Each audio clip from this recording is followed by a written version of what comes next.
You are listening to the ReRACEables podcast.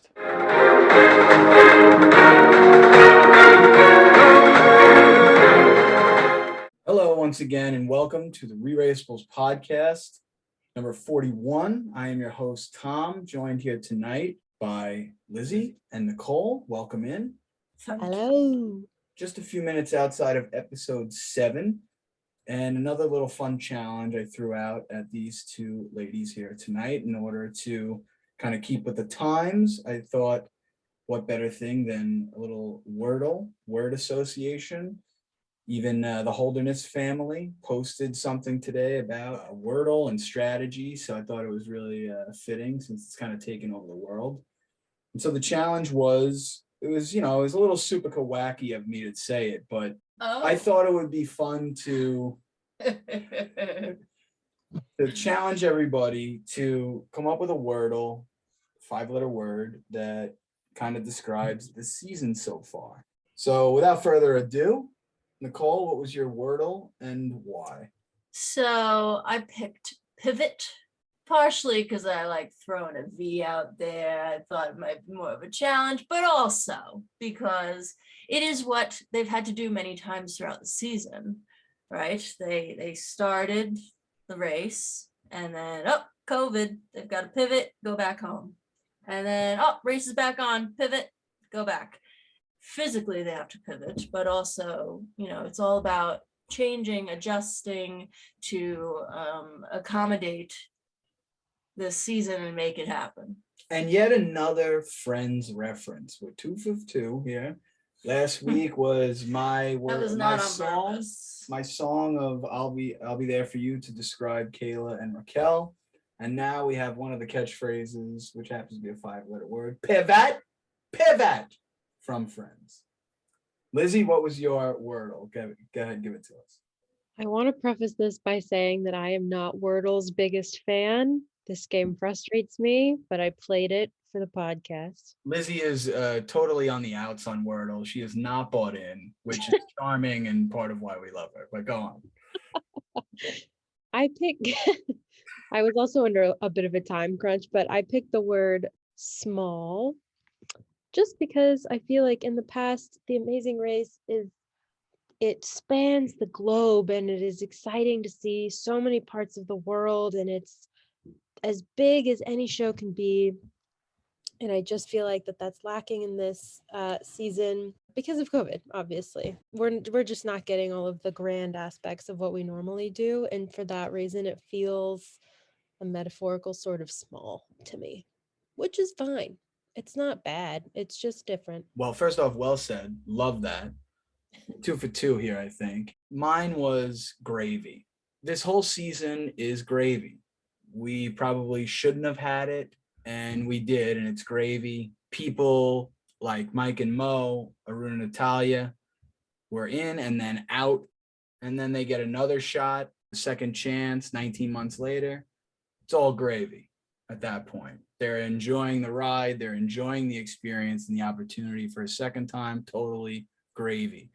Anybody that was able to rejoin the race, gravy. 19 months of COVID and quarantine and uncertainty, to be able to go out there and finish the race, even in its altered form or its small form, pivoting as much as possible to make it all work and have it happen and get to a finish line, is all gravy for the racers and for us, the viewers. Another week, another pre-show, another successful little challenge. We're going to jump into episode 7. Stay with us. We'll be back on the ReRACEables podcast. This commercial break is brought to you in part by tribalcouncilblog.com. Be sure to visit all of our social media websites and give us a like or a follow or a subscribe. And don't forget to outlike, outcomment, and outshare the rest. Thanks for all your support. So let's update everyone on our power rankings. It's been a different season with non-eliminations, teams not coming back, and we have our new rankings. They're up on the website, tribalcouncilblog.com. Check it out. Check out the latest post for the most updated rankings always. But as of right now, so with Akbar and Sherry getting knocked out in first place with a perfect score at this point, Tom and Lizzie, a little victory lap for us, Lizzie. So we have the low score of 15 because our 7th and 6th ranked teams, Mike and Mo and Akbar and Sherry, were eliminated, which 28 is the max score when you add up 1 through 7. When you subtract our 7 and 16, that's 13 points. So 28, which is the total, minus the ranks of the teams that have been eliminated for us, which is 13, gives us a low score of 15. Josh is in 3rd place with 17.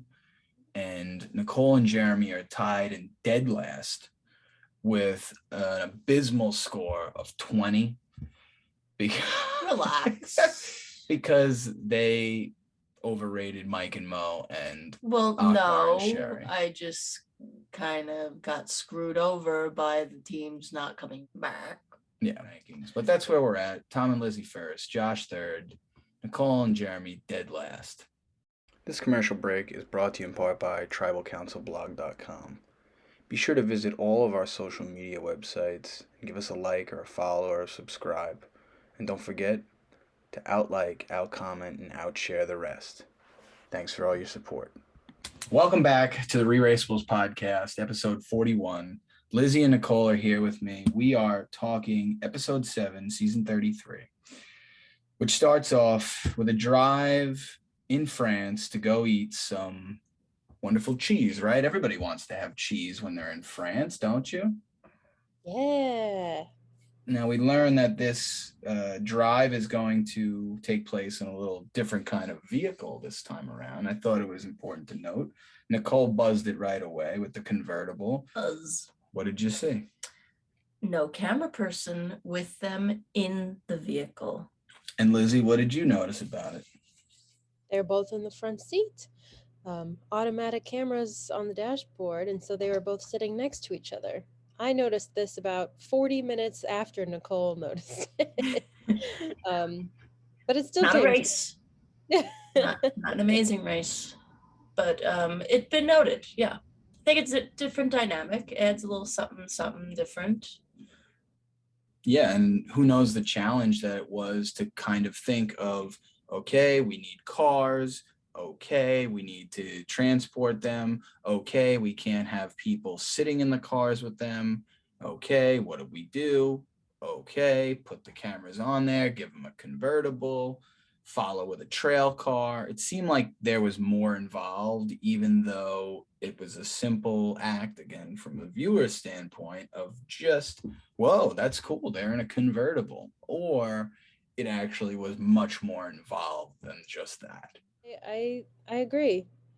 I think that there's been a lot of super planning that's had to go into this season that we probably are just taking at surface level because we're used to seeing weirdness like this now. It's like, oh, of course everybody's 6 feet apart. Oh, of course there's no crowds. You know, it's like we wouldn't have clocked that earlier, but just all these little details that are for a reason, just because the only way that they could keep the season moving. I also notice so far, it seems like both choices and detours are like relatively close to each other, like running distance, or like they can see the other detour from their detour and see like where the other contestants are at. Do you Yeah. think that was like a contact tracing kind of thing? I don't know. Let's not make this about COVID. Let's go into the more fun things. Penn speaks French. I'm not shocked by Penn knowing how to speak French. Was anybody else? It doesn't What? surprise me at all that Penn speaks French. I feel like that man is just full of these random talents and skills, and he's like, oh yeah, let me just use my photographic memory to remember all these things, or let me just use my laser focus to do this. I don't know. Let me just use my really actually not that bad looking nerd glasses to focus in on this fishing net. I can't say I was surprised when he was like, just boom, French. And Kim was like, yeah, great. Anyway, and then they just went on ahead with their day. Of course that just happened. Of course. Yeah, I was impressed. I had to go back to the cheese. I was impressed by how everyone took down that cheese. I could not have done that. I think had we been on the race, that would have been it for me. I would have been like, nope, crying, vomiting, can't do it. moving maggots, I draw the line. Right. Yep. So they cut open the cheese. You're in this amazing like rook castle on a chessboard, kind of outlook lighthouse thing on a cliff overlooking amazing water. This might have been the most beautiful episode also. I have some more comments about that as we go, but then they open up this slab of gourmet cheese. You're in France, and like Nicole, you just said, and it's just maggot filled. And this is not a detour. It's not a roadblock. It's just a route info challenge, which I liked. It was really quick and it was appropriate and it was just unpleasant enough, but also quick enough. And the combination of the unpleasant but quick was a nice little. I did like that they put it on a piece of bread, though. Right, which was I thought that was a nice touch. Yeah, you're in France, French bread. I mean, it is a delicacy. Yes. If that's how they serve it, I mean, I'm glad that they served it properly. I thought it was interesting all the different ways that people got through eating it. Kim and Arun both had to dance their way through it. Loved that. Yeah, doing the little Arun shake and the Kim kind of trying to distract herself on top of the dance as well by just talking to the guy. Yeah. Raquel and Kayla kind of just had to talk their way through it and trick themselves into thinking it was something it wasn't. And I don't know, honestly, what I would have done. Probably a combination of many things. First off, I love Penn's dry heaving. I think it's hilarious. I'm a big Jackass fan. I saw Jackass Forever the other night. It's fantastic, hilarious. There's always people throwing up, which I just find hysterical. And when Yeah, and I refuse to go with you just to see the movie. You should go see it, everyone. Anyway, so Penn starts dry heaving and I'm just cracking up, and maybe because he's so big and he's got all these talents, but then he can't even eat a couple quarters size of maggot cheese. He's just I just think dry heaving's funny. Lulu Lala, I think it was Lulu that hates cheese, so I guess that was even worse for her.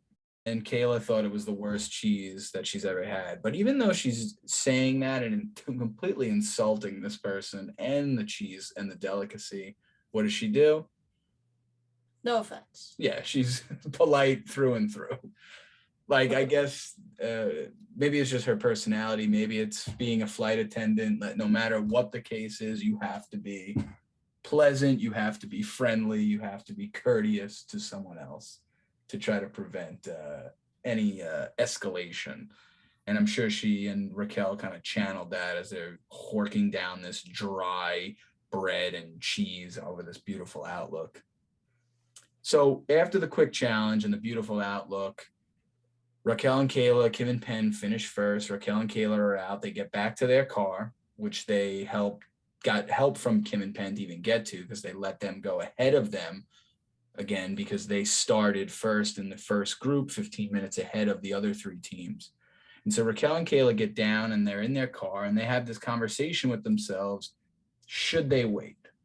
Should they wait for Kim and Penn? Right? Because the dialogue in those moments before that, when they were approaching the route info cheese challenge, the dialogue in both cars were Raquel and Kayla saying we should just use them, and kind of then once we get to the place, we'll run past them, and that's what ends up happening. Kim and Penn, on the other hand, are aware of it and they know what they're savvy to it. And so what do you guys think? When Raquel and Kayla are making that decision, should they wait for Kim and Penn? Which they do. Did they make the right decision? I think so. In hindsight 2020, right? Because we saw that it paid off for them, because then they could do the detour challenge with them, which went even better for both teams because they were able to rely on each other. So I think yes in this case, but also generally, when you're in that far ahead and you know you're sitting pretty, it's like, why not? You could use the help, so take it. Yeah, as long as you're not near the end, I think it's a good idea. Near the end of the leg or near the end of the whole race? No, like in last place. Oh, and so if you're in front of the pack, then sure. Right, and I think even Raquel mentions that all you have to do is win one leg of the race, and it doesn't have to be the one that they were currently in. I think it was a smart move. I appreciate and respect these two teams who are clearly, I think, separating themselves with Dusty and Ryan as the top three teams. And I think it's an understanding of when to form an alliance, when to bond together with other teams to just get yourselves through the leg and ensure that you're in the next leg. Definitely made the right choice. Good job, Team Purple. Good job all around there. Moving on, they get from the maggots and the dancing and the getting through that and the should they do this into the detour, which was row, row, row your boat or gently down the stream. The rowing your boat, you have to unhook 10 matching fish. You have to clear in a clear hull boat. Only one team chose that, which is Ryan and Dusty. And then in gently down the stream, you have to get on this larger cruise ride boat thing. It's like a big cruise boat. I don't know. You have to go into the bottom of the boat, which has got a clear side paneling so you can see outside of it and identify 10 metal fish and identify a sequence of them at another place once you get off the boat. It takes 15 minutes. Oh, and the other thing with the gently down the stream, you can't take any notes. Let's start with which one do you think was the easier choice? I don't know. I guess it depends on what your strengths are, right? Like if you know you're good at memorizing things like Penn, boom, done. You do the memorization challenge. But if you're Gently more, down the stream. yeah, if you choose gently down the stream.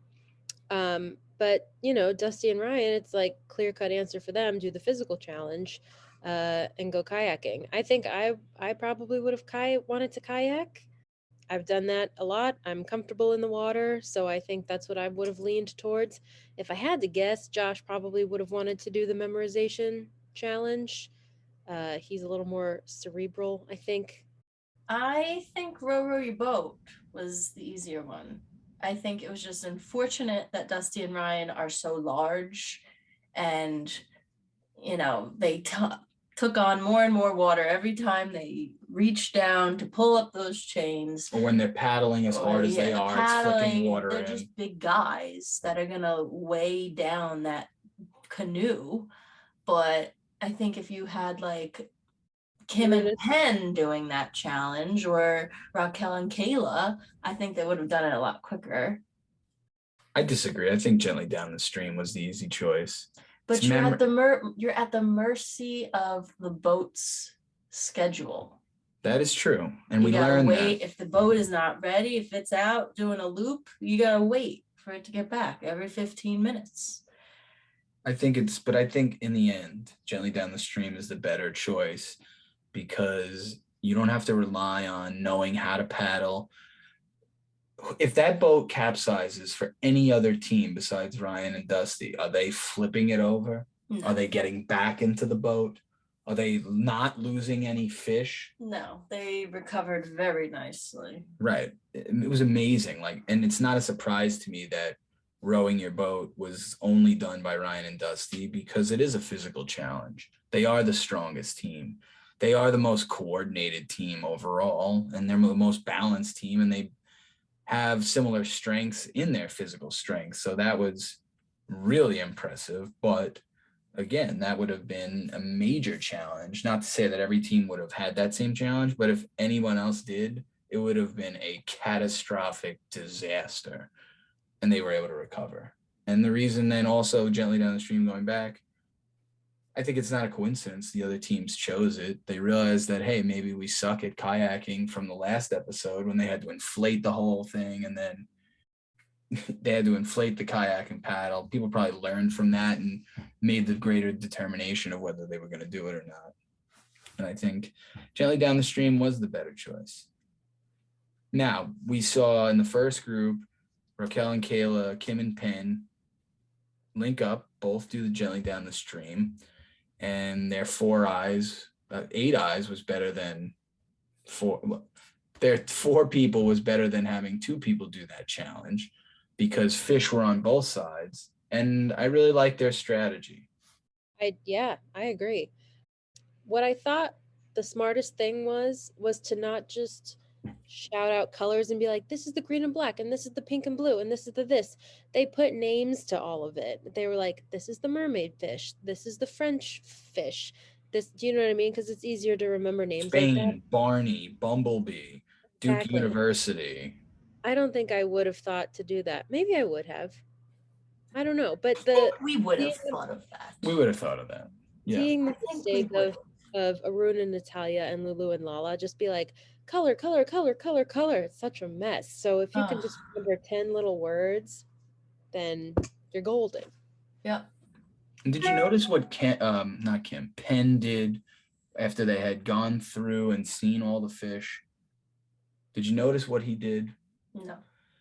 When they had gone through the whole ride and they had gotten the 10 fish and they had kind of, I forget, I wish I could remember who started I think Kayla said Barney, and then they were all kind of shouting that out. And I think just their brains worked that way. But at the end, Penn was like trying to recap it. And then I think either Raquel or Kayla were trying to recap it too. He's like, hold on, let me do this. And then this, that, Bumblebee, Duke University, Spain, Jamaica, whatever.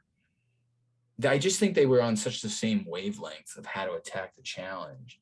Yeah. And then Penn in that moment used his strength, and then his kind of had to assert himself as like alpha to kind of clear it and be like, all right, here we go. Like, listen, I need to get through this. And this way we're all going to get through this.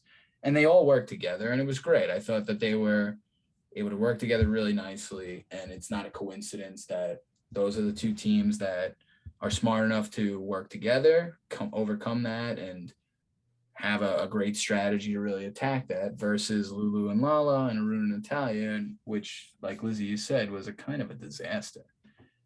Messy, messy, messy. Which surprised me. Yeah, every time I am like, oh, darn, well, maybe Arun and Natalia just aren't good at directions. Well, maybe they're just not good at this. It's like, this is the We kind of had that same discussion. Like, all Really? right, like a lot of the teammates we can point to, like, oh, this one's good at this. This is a strength for this team. This person in this team is really good at that. What is Arun's strength? We have yet to see it.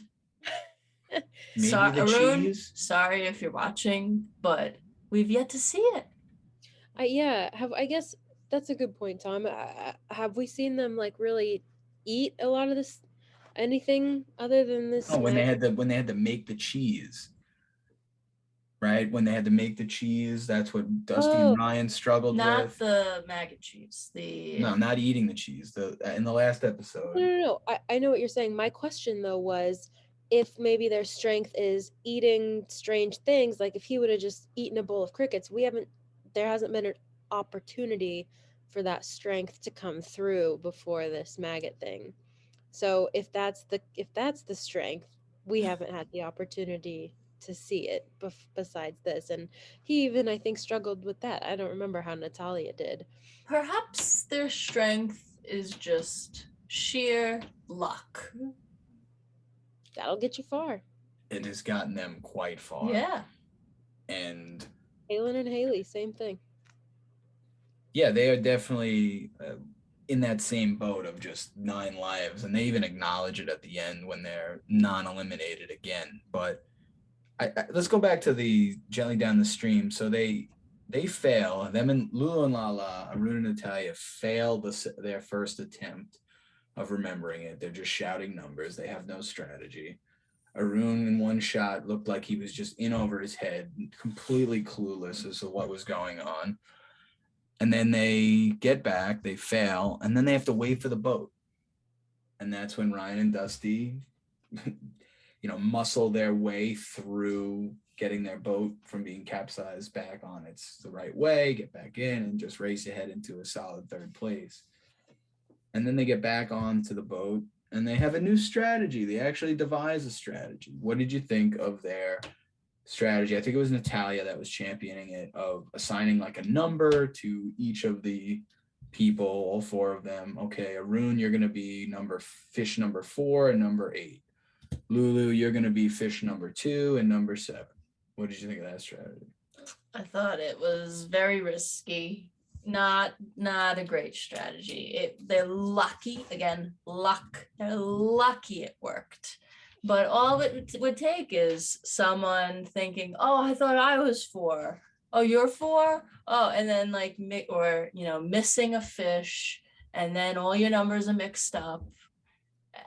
Right, you still need somebody to be the leader and call out, okay, fish number 1, There's you're up. just too much room for error. A lot of jumping around, not good. Yeah, I agree.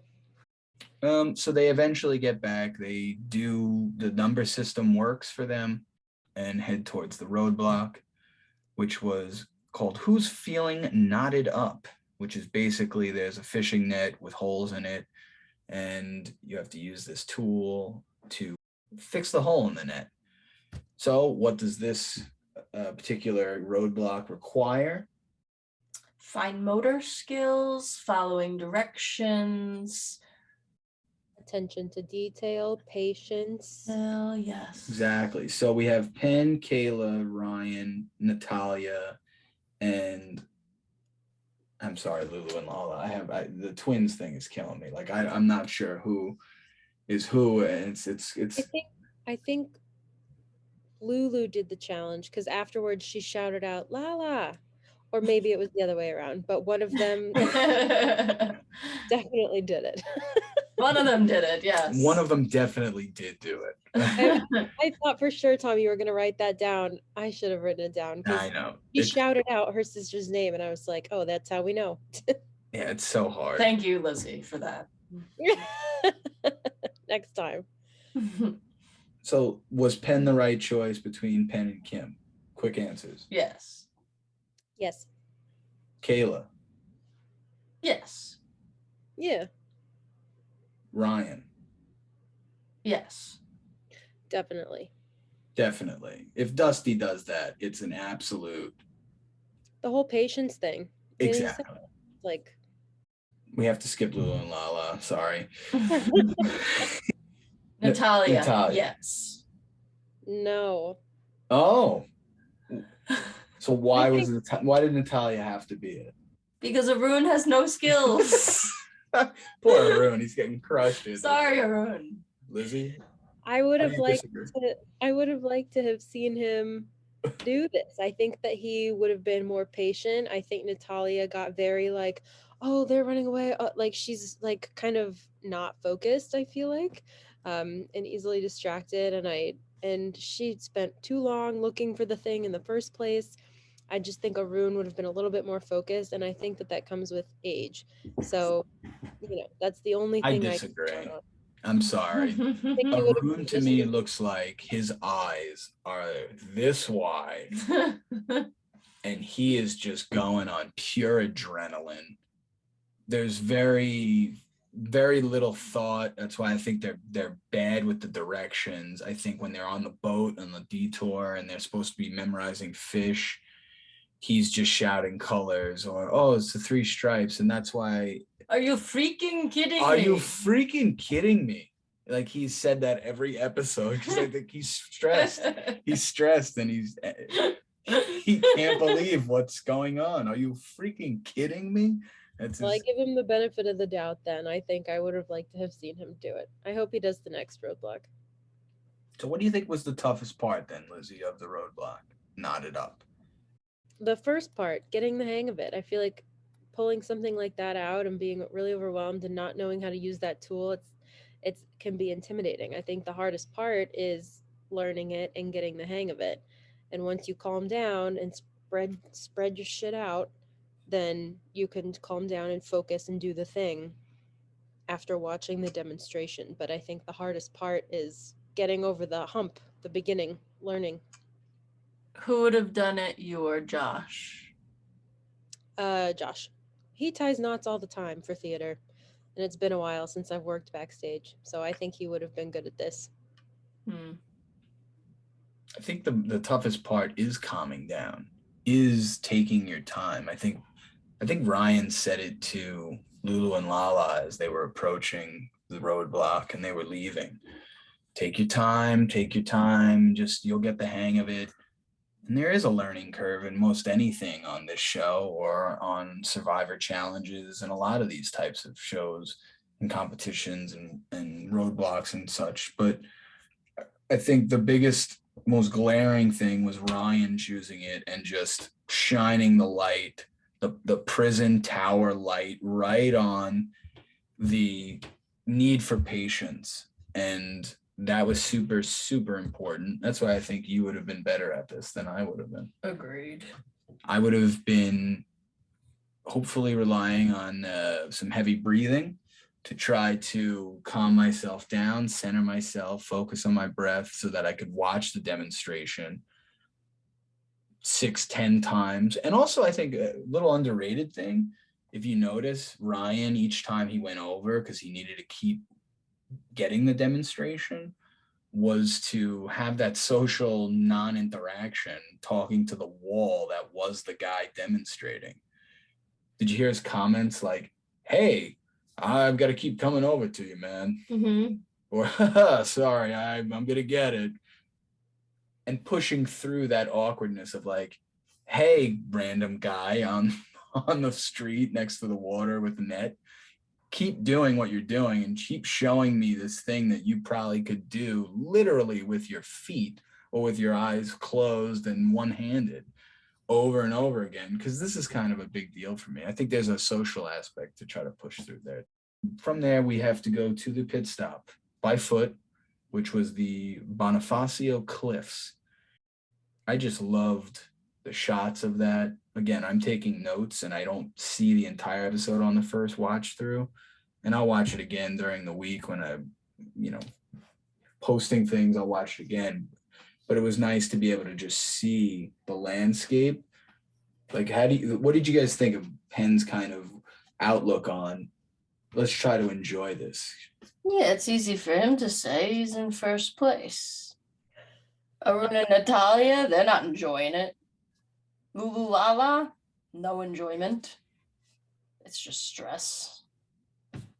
I think that it is a sweet sentiment, and I'm sure that over the 19, 18 months that they all had to themselves during quarantine, I'm sure Kim and Penn had the conversation, if we get to go back, we really need to soak it all up and enjoy where we're at because we haven't, you know what I mean? It's like we've all had those thoughts. And I know that I kind of went back out into the world post-vaccination, post-COVID, quote unquote. Are we post-COVID? Who's to say? I'm not. With that same sort of mindset, my first like outdoor concert back, I was like, I need to soak up every moment of this because I haven't had it in so long. How do you not have that sort of mindset? And I think that it's really great that he's reminding Kim of that and that he's saying it out loud to be aired because I think it's important. So I'm up for it. I think it's great. I agree. And he's pointing it out to Kim, but he's also pointing it out to us. And the beauty of that moment for us is obviously just enjoying the show. The beauty of that moment is enjoying the shot of the cliffs and the water and the houses. And the best part of The Amazing Race, I think, yes, I love the competition, but I think the best part is getting to see the world through this show.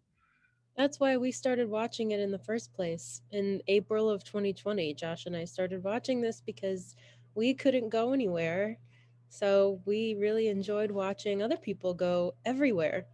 And that's how we got into it, is because of the pandemic. So Yeah, and that's how the blog started. Tribal Council blog started back in April of 2020 as well. And the ReRACEables podcast was quickly falling behind that, thanks to Lizzie and Josh jumping in and Nicole getting dragged in by me. And the rest is history. And at this point, it's all gravy, it's all gravy, as we said earlier in the podcast. I'm getting my some rolling eyes at me. So ultimately, Kim and Penn, team number one, they win a trip to Turkey for 6 nights with all sorts of amenities. That sounds absolutely amazing. And again, I love Penn's outlook. Like, thank you. You know what's good on turkey? Gravy. Gravy. I mean, we just keep coming full circle here on the ReRACEables podcast. You gotta love it. Team number two, Raquel and Kayla. Really love what I saw from them today. 100%. I think Kayla said it best. She's like, I think we are our own biggest competition. They get too cocky, they get in their heads, they this, they that, and when they slow down and focus, they do really great. It's almost as if slowing down and focusing is the key to this very fast race. So do you think the top three that were in this episode and the previous episode, Kim and Penn, Raquel and Kayla, Ryan and Dusty, how confident are we in them being the final three? That's the final three. It's pretty clear, I think. Well, that's my top three power rankings, those three.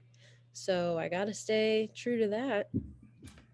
Yeah, that would be a pretty impressive showing for Lizzie if she can get to that final three, the top three, even with the reduced rankings. And then who knows what'll happen there. And will her number one come out. Who's your number one again? Dusty and Ryan.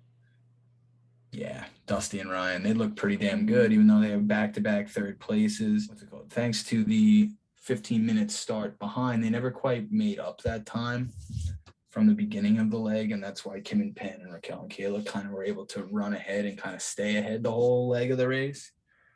And I think They didn't make any mistakes. Yeah, they both ran an unbelievable leg from top to bottomest. They worked together. They made the right choices to work together, to stick together on the detour, through the roadblock, navigating.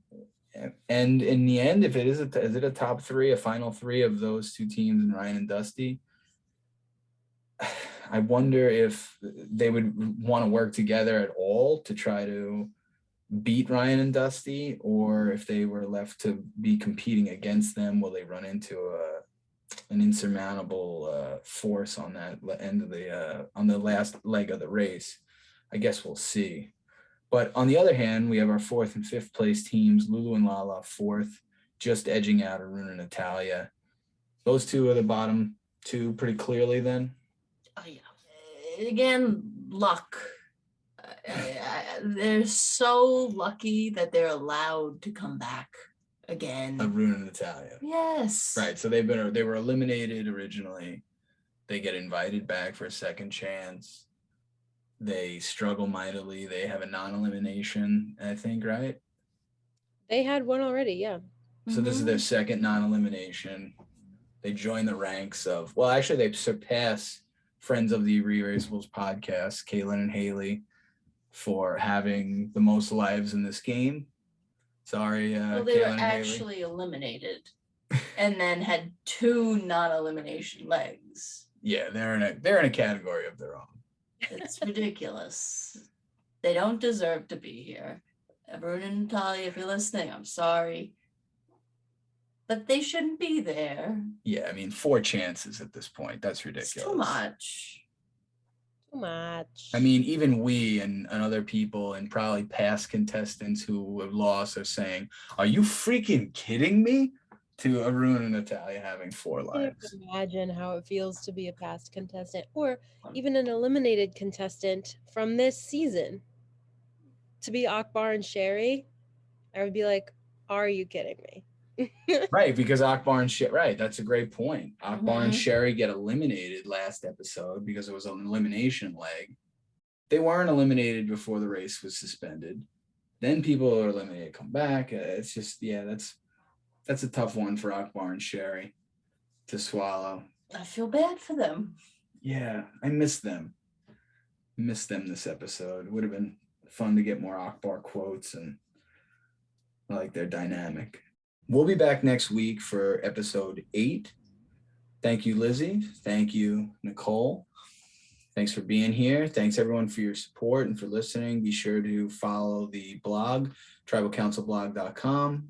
Follow us on all of our social media. I'll post that at the end and in the link in the bio. Be sure to like, follow, and subscribe on all of our social media platforms. Drop a comment of what WORDLE 5-letter word you think is the best way to describe this season so far, to add to ours, which was pivot, small, and gravy. And we'll see you next week on the ReRACEables podcast. Thanks for everything. Thanks for being here. Thanks for listening. No, thanks for listening. Thanks for everything. Thanks. Thanks for listening. See you next time.